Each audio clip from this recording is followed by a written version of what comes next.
Los Angeles Lakers na si Coach JJ Redick, meron siya ditong isang binitawan na salita patungkol dito sa Lakers bench player na talagang makakatulong dito sa kanyang rotation, lalong-lalo na pagdating dito sa playoffs. Pero bago muna yung mga pre ay meron ditong isang masyadong confident at talagang pinagbantaan dito ang buong NBA teams na wala daw dito makakatalo sa kanila. Ay eto na nga si Alperen Sengun. Well, nung nakarangang isang araw ay tinalo nila dito ang Oklahoma City Thunder, ang number 1 team sa buong NBA. At ito ay favorites to win the championship. At eto na nga si Sengun ay malakas ang kanyang loob na binitawan itong salitang na to dito sa kanyang naging interview after na nga dito ng kanilang game. At alam na nga natin dito ang Rockets na medyo lock-in na nga dito nga sa number 2 seed sa Western Conference. At eto na nga ang kanyang mga sinabi dito sa kanyang post-game interview, si Alperen Sengun. Pakinggan natin dito ang kanyang mga sinabi. When we won it, there is no team can beat us in this league. There is no team can beat us in this league. At yan ang malakas na loob na sinabi dito ni Alperen Sengun na wala man sino man teams ang makakatalo dito sa kanila. Sa liga yan dito ng NBA. Sobrang confident na nga dito si Sengun bago pumasok dito ang playoffs. Well, dito pala sa hindi nakakaalam, dito sa kalagayan ng Houston Rockets ay pang number 2 spot na sila dito sa Western Conference. Ay posible na nga dito makaharap nila ang Clippers, ang Grizzlies, ang Mavericks, ang Sacramento Kings o kaya naman dito ang Minnesota Timberwolves sa nalalapit na nga dito ng NBA playoffs.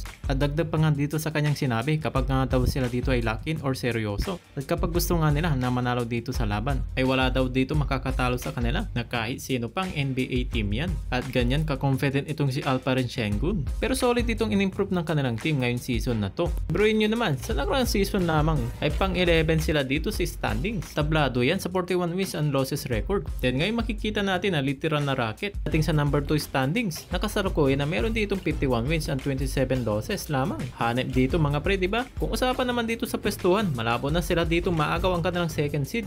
Anyways, dako naman tayo dito sa Los Angeles Lakers. Hanep din dito yung ginawa dito ng Big 3 na may combined 92 points. Bumalik na rin dito yung laro ni Luka after nila ng game sa Warriors na meron ditong 35 points. At itong si LeBron at Austin Reeves na meron ditong 30 at 27 points. At ang isa pa ay buti na lang naalala dito si Dalton Knecht. Pagpasok sa kanya kaagad dito ni JJ Redick, grabe kaagad dito yung kanyang ginawang opensa. Bago naman kaagad dito natapos ang second half ay nakagawa siya dito ng 12 points. Kahit nang binangko lang to, stand offense kaagad, no? At dito naman sa naging post-game interview ni Coach JJ Redick, meron naman siya ditong isang binitawan na salita. Ay itong si Dalton Knecht ay naging spark dito sa kanilang game, lalo na dito sa kanilang off the bench. At ang kanya ditong binitawan na salita ay mapapasama na dito sa kanilang rotation. Ay pakinggan natin dito ang kanyang mga sinabi. Again, I said pre-game, help us win a game in the playoffs, maybe multiple games because of his shooting and his ability to score. At ayan ang binitawan ng salita ni Coach JJ Redick patungkol na nga dito kay Dalton Knecht. Kaya napaka-importante talaga yung mga resulta dito ng mga remaining games. Kung sino talagang ipapasok mo bilang na nga dito magiging substitute. At makakasama na daw lagi dyan si Knecht na bawat laro ay hindi pwede dito magkamali. Siguradong matutuwa dito ang mga fans ni Dalton Knecht.